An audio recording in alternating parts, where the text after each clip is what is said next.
How are you? I'm fine. What is your name? King. Ken. Yeah.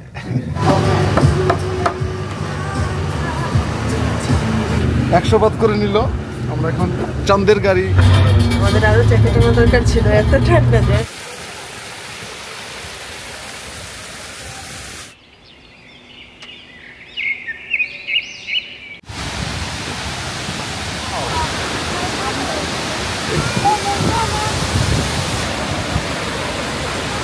নিচের দিকে তাকায় তাকায়, হ্যাঁ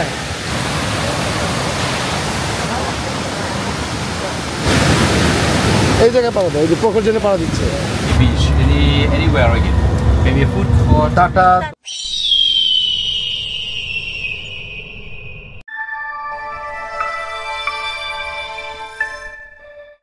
শুভ সকাল বন্ধুরা, কেমন আছেন সবাই? নিশ্চয়ই ভালো আছেন। Welcome to my channel Sanjay Safar BD, brand new ভিডিওতে আপনাদেরকে স্বাগতম। তো চিয়াংমাইতে আজকে দ্বিতীয় দিন। প্রথম দিন তো আমরা আস্তে আস্তে সন্ধ্যা হয়ে গেল, তো যার জন্য কোথাও অ্যাক্টিভিটিস আমরা করিনি। তবে সন্ধ্যার দিকে একটু মার্কেটের দিকে গিয়েছিলাম, টুকটাক কেনাকাটা ছিল। আর দেখেছেন নিশ্চয়ই আমার আগের পর্বে যে আমরা কিভাবে মানে রান্নাবান্না করে রাতে নিজের খাবার নিজে তৈরি করলাম। তো আজকে থেকে আমাদের ভ্রমণ শুরু চিয়াংমাইয়ের। আজকে যাচ্ছি দই ইনথানন ন্যাশনাল পার্ক। দই ইনথানন ন্যাশনাল পার্ক হচ্ছে চিয়াংমাইয়ের একটি বিখ্যাত জায়গা। তো সেই জায়গাটি এক্সপ্লোর করব আমার পরিবারের সাথে। ডিটেলসটা এই ভিডিওতে আপনারা পেয়ে যাবেন। খরচপাতি, যাতায়াত, এভরিথিং আপনাদের সাথে আমি ডিসকাস করবো এই ভিডিওতে। এখন ওয়েট করছি গাড়ির জন্য। তো গাড়ি কিছুক্ষণের মধ্যে চলে আসবো, অলরেডি ফোন দিয়েছে। তো চলেন ভিডিওটি শুরু করা যাক। আজ জানুয়ারি মাসের 8 তারিখ 2025 সাল, আর এখন বাজে সকাল 7:35। আমরা আছি উত্তর থাইল্যান্ডের রাজধানী চিয়াংমাই শহরের খুব সুন্দর একটি রিসোর্ট, রেইন ফরেস্ট বুটিক রিসোর্টে। এই রিসোর্টটি খুবই বাজেটের মধ্যে একটি রিসোর্ট, যার রিভিউ আমার আগের ব্লগটিতে দেওয়া আছে।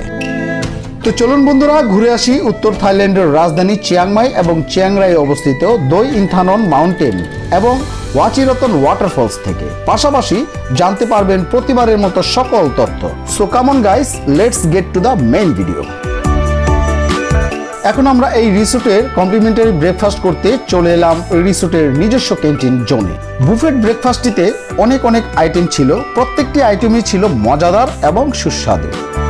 তো বন্ধুরা, ব্রেকফাস্ট করতে করতে চলে এলো আজকের ডে লং ট্রিপের গাড়ি, অর্থাৎ এই গাড়িটি আজ আমাদের নিয়ে যাবে দই ইনথানন এবং ওয়াচিরতন ওয়াটারফলসে। How are you? I'm fine. What is your name? King. Ken. Yeah. Thank you. Dao Inthon National Park, how long distance? 1 hour or 2 hours? About 30? 130 and 145. 45, 145, মানে 1 ঘন্টা 45 মিনিট 40 মিনিটের মতো লাগবে যে স্পটে যাচ্ছি। তো এই স্পটটি আমি এর আগে অনেক শুনেছি, তবে বাংলা ব্লগে খুব কম দেখেছি। তো যাই হোক, আজকে চেষ্টা করব সেই ন্যাশনাল পার্কের বৃত্তান্ত এই ভিডিওতে ফুটিয়ে তোলার। আর ভুল ত্রুটি হলে ক্ষমা সুন্দর দৃষ্টিতে দেখবেন। আমার পিছনে যথারীতি আমার ওয়াইফ, আমার ছেলে আছে। কেমন লাগছে আজকে দিনটি? এক্সাইটেড। তার চেয়ে বড় কথা, খুব রিফ্রেশড লাগতেছে। ফুকেট এবং ব্যাংকক থেকে মনে হয় জায়গাটা একটু ঠান্ডা, তাই না? রিফ্রেশ লাগতেছে সকালে। ফ্রেশ। বন্ধুরা, আমাদের রিসোর্ট থেকে দই ইনথানন যেতে সময় লাগবে প্রায় 1.25 ঘন্টার মতো। তার মানে দূরত্ব 108 কিলোমিটার আমাদের পাড়ি দিতে হবে। চলতি পথে অসাধারণ কিছু দৃশ্য আমাদের মন ভরিয়ে দিল। আসলে চিয়াংমাই সম্পর্কে কিছু বলতে গেলে প্রথমে যে তথ্যটি সামনে আসে তা হলো, থাইল্যান্ডের পর্যটন কর্তৃপক্ষের মতে 2013 সালে চিয়াংমাইতে 14.1 মিলিয়ন পর্যটক এসেছিলেন, যার মধ্যে 4.6 মিলিয়ন ছিলেন বিদেশি এবং 9.5 মিলিয়ন ছিলেন থাই। চিয়াংমাইকে পর্যটন আকর্ষণ করার প্রধান কারণগুলি হলো এর ভূপ্রকৃতি, জলবায়ু এবং সাংস্কৃতিক ইতিহাস। চিয়াংমাইতে প্রায় 32,000 থেকে 40,000 হোটেল কক্ষ থাকার কথা অনুমান করা হয়েছে। A few moments later. বন্ধুরা, দই ইনথানন চিয়াংমাই থেকে দূরত্ব হচ্ছে 108 কিলোমিটারের মতো। তো আমরা অলরেডি 60 কিলোমিটারের মতো চলে আসছি। তো এখানে একটা ব্রেক দিয়েছে আমাদেরকে ফ্রেশ হওয়ার জন্য, জাস্ট 20 মিনিটসের মতো। তো দেখা যাক এখানে কি আছে। যেখানে দাঁড়িয়েছি এই জায়গাটা সব গাড়ি এখানে থামে। যে এখানে একটা পাম্প আছে এবং পাম্পের ঠিক অপোজিটেই হচ্ছে গিয়ে এই মার্কেটটা। চলতি পথে আমাদেরকে একটি 20 মিনিটের ব্রেক দেওয়া হয় এই জায়গায়। জায়গাটিতে সুসজ্জিত একটি মার্কেট আছে, যেখান থেকে আপনারা চাইলে আপনাদের প্রয়োজনীয় কিছু কেনাকাটা করতে পারেন, যেমন ক্যাপ, সানগ্লাস, শর্ট প্যান্ট থেকে শুরু করে নানান কিছু। পাশাপাশি এখানে আপনারা কিছু এটিএম বুথও দেখতে পাবেন, যেখান থেকে আপনারা প্রয়োজনীয় টাকা তুলতে পারবেন। আপনাদের ডুয়েল কারেন্সি ক্রেডিট কার্ডের মাধ্যমে এই টাকা উত্তোলন করা যাবে। এই বুথগুলো ভিসা কার্ড অ্যাকসেপ্টেবল।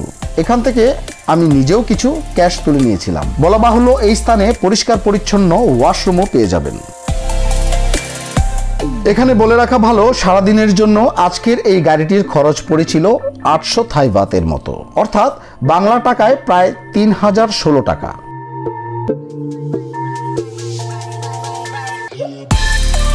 রাস্তাঘাট ভালো থাকায় খুবই কমফোর্টলি আমরা পৌঁছে গেলাম আমাদের নির্ধারিত জায়গায়। 2000 years later. এই জায়গাটিতে পাহাড়ের চূড়ায় ওঠার জন্য নির্ধারিত টিকিট কাউন্টারগুলো আপনারা পেয়ে যাবেন।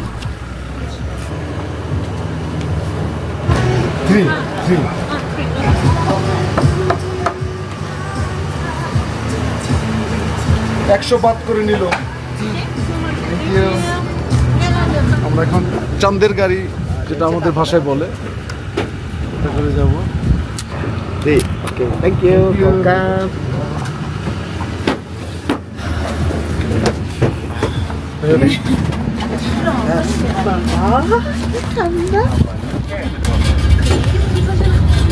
ওকে ওকে। আমাদের আরো জ্যাকেট আনার দরকার ছিল, এত ঠান্ডা যে। প্রথমে 30 থাই বাত জনপ্রতি করে খরচ পড়বে এখানকার চাঁদের গাড়িতে চড়ার জন্য। আমাদের 3 জনের জন্য 3টি চাঁদের গাড়ির টিকিট নিয়ে নিলাম। খরচ পড়ল 90 থাই বাত, অর্থাৎ বাংলা টাকায় প্রায় 340 টাকার মতো। এখানে জেনে রাখা ভালো, এই চাঁদের গাড়ি করেই দই ইন্থানন পাহাড়ের চূড়ায় উঠতে হবে আপনাকে। এছাড়া বিকল্প অন্য কোনো পরিবহন এখানে নেই। এমনকি আপনাদের রিজার্ভ করা গাড়িটিও আর উপরে উঠবে না বা ওঠা সম্ভবও নয়। এই জায়গাতেই আপনাদের গাড়িটি রেখে যেতে হবে। কারণ হচ্ছে, পুরো থাইল্যান্ডের সব থেকে উঁচু পাহাড়ের চূড়া হচ্ছে এই দই ইন্থানন। আঁকাবাঁকা পাহাড়ি খাড়া রাস্তায় সাধারণ কোনো যানবাহন উঠতে পারে না, বিধায় এই চাঁদের গাড়ির ব্যবস্থা। শুনেছি এই চাঁদের গাড়িটি নাকি 4 হুইল ড্রাইভ। এনিওয়ে, চড়াই উতরাই করে একটি জায়গায় যাওয়া মানেই ফিল লাইক অ্যাডভেঞ্চার, আর একেই বলে অফবিট থাইল্যান্ডের রূপ। যাই হোক, দই ইন্থাননের টিকিট পড়েছিল জনপ্রতি 100 থাই বাত করে। এই টিকিটটি মূলত দই ইন্থানন টেম্পল পরিদর্শনের জন্য বরাদ্দ। অজ্ঞতা কি আর করা, আমাদের 3 জনের জন্য 3টি টিকিট নিয়ে নিলাম, যার মূল্য পড়েছিল 300 থাই বাত, অর্থাৎ বাংলা টাকায় পড়েছিল 1131 টাকার মতো। ওয়েলকাম টু দই ইন্থানন। ফাইনালি আমরা চলে এলাম আমাদের আজকের গন্তব্যের প্রথম পার্ট, দই ইন্থাননে। এই জায়গার এই মুহূর্তে তাপমাত্রা 9 ডিগ্রি সেলসিয়াস। ভালোই ঠান্ডা মনে হচ্ছে। এত ভারী ভারী সোয়েটার পরার পরও মনে হচ্ছে গায়ে একটি জ্যাকেট এবং মাথায় একটি টুপি থাকলে মন্দ হতো না।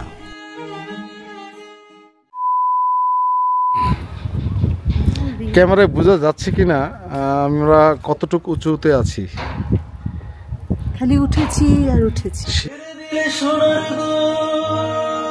বন্ধুরা, দই ইন্থানন মাউন্টেন হলো থাইল্যান্ডের সর্বোচ্চ পর্বত। এটি চিয়াংমাই প্রদেশের চোমথং জেলায় অবস্থিত। সমুদ্রের পৃষ্ঠ থেকে এর উচ্চতা 2565 মিটার বা 8415 ফুট। এই পর্বতটি একটি অতি বিশিষ্ট শৃঙ্গ, যা অতীতে দই লুয়াং আঙ্গা বা গ্র্যান্ড মাউন্টেন আঙ্গা নামে পরিচিত ছিল, যার অর্থ কাকের পুকুরের চূড়া। পাহাড়ের পাদদেশের কাছে একটি পুকুর ছিল, যেখানে অনেক কাক জড়ো হতো। দই ইন্থানন নামটি চিয়াংমাইয়ের রাজা ইনথায়ুন চায়নের সম্মানে দেওয়া হয়েছিল, যিনি উত্তরের বনাঞ্চল সম্পর্কে উদ্বিগ্ন ছিলেন এবং সেগুলি সংরক্ষণের চেষ্টা করেছিলেন। তার মৃত্যুর পর তার দেহাবশেষ দই লুয়াংয়ে সমাহিত করা হয়, যা পরবর্তীতে তার সম্মানে নামকরণ করা হয়। আজ দই ইন্থাননের চূড়াটি বিদেশি এবং থাই পর্যটক উভয়ের কাছেই একটি জনপ্রিয় পর্যটন কেন্দ্র, যেখানে নববর্ষের দিনে সর্বোচ্চ 12,000 দর্শনার্থী এই চূড়ায় আসেন। চূড়ায় বিভিন্ন পর্যটন সুবিধা ছাড়াও রয়্যাল থাই বিমান বাহিনীর দ্বারা পরিচালিত একটি আবহাওয়া কেন্দ্র রয়েছে, যেখানে থাই জাতীয় মানব মন্দিরও অবস্থিত।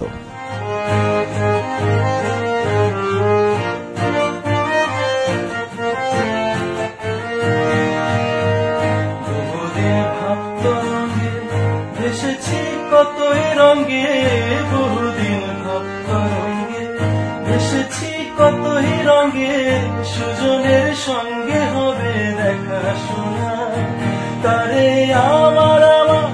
দো ইন্থানন ভিজিট শেষে পুনরায় আমরা ওই চাঁদের গাড়িতে চেপে বসলাম। এবারের উদ্দেশ্য ওয়াচিরতন জলপ্রপাত এবং ডায়মন্ড ক্রিক জলপ্রপাতগুলো পরিদর্শন করা।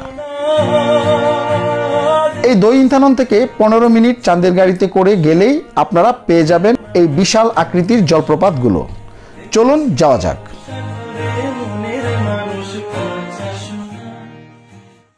A few moments later. বন্ধুরা, চলে এলাম এখানকার বিখ্যাত ওয়াচিরতন জলপ্রপাতের সন্নিকটে। এখান থেকেই জল প্রবাহের আওয়াজ আমরা পাচ্ছি। আমরা খুবই এক্সাইটেড। ওয়াচিরতন জলপ্রপাত এবং ডায়মন্ড ক্রিক জলপ্রপাত, যাকে ভ্যাচিরাথানও বলা হয়, থাইল্যান্ডের সর্বোচ্চ পর্বত দো ইন্থানন চূড়ায় ওঠার পথে ওয়াচিরতন আক্ষরিক অর্থে ডায়মন্ড ক্রিক একটি গ্রানাইট ঢাল বেয়ে প্রবাহিত হয়েছে। যদিও খণ্ডিত, এর জলপ্রপাতের মোট উচ্চতা 80 মিটার। এটি এই এলাকার বেশ কয়েকটি জলপ্রপাতের মধ্যে একটি। সেই রকম একটা ঝর্ণা, ওয়াও!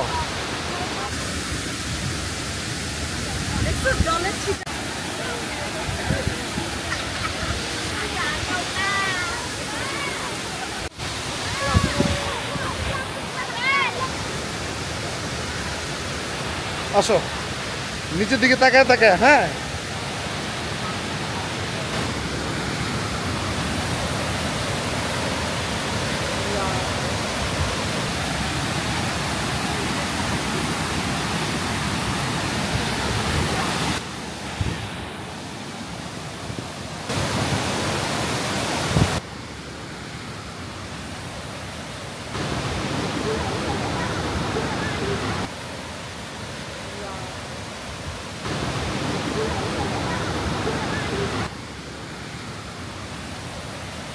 এই জায়গায় পাওয়া যায়, এই যে প্রকল্পে পাওয়া দিচ্ছে।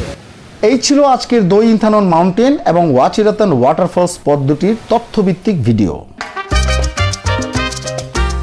তো বন্ধুরা, দেখতে দেখতে ভিডিওটি শেষ প্রান্তে এসে আমরা পৌঁছেছি। আমার এই ভিডিওটি যদি আপনাদের ভালো লেগে থাকে তাহলে অবশ্যই এই চ্যানেলটিকে সাবস্ক্রাইব করে পাশে থাকা বেল বাটনে ক্লিক করে দিবেন, যাতে করে আমার পরবর্তী নতুন নতুন এই ধরনের তথ্যভিত্তিক ভিডিওর নোটিফিকেশন সবার আগে আপনাদের কাছে পৌঁছে যায়। আর যারা ইতিমধ্যে চ্যানেলটি সাবস্ক্রাইব করেছেন তাদের অসংখ্য ধন্যবাদ। তো বন্ধুরা, আমার পরবর্তী ভিডিও দেখার আমন্ত্রণ জানিয়ে আমি সঞ্জয় আপনাদের কাছ থেকে এখানেই বিদায় নিচ্ছি। সবাই ভালো থাকবেন, সুস্থ থাকবেন এই প্রত্যাশায়। টাটা।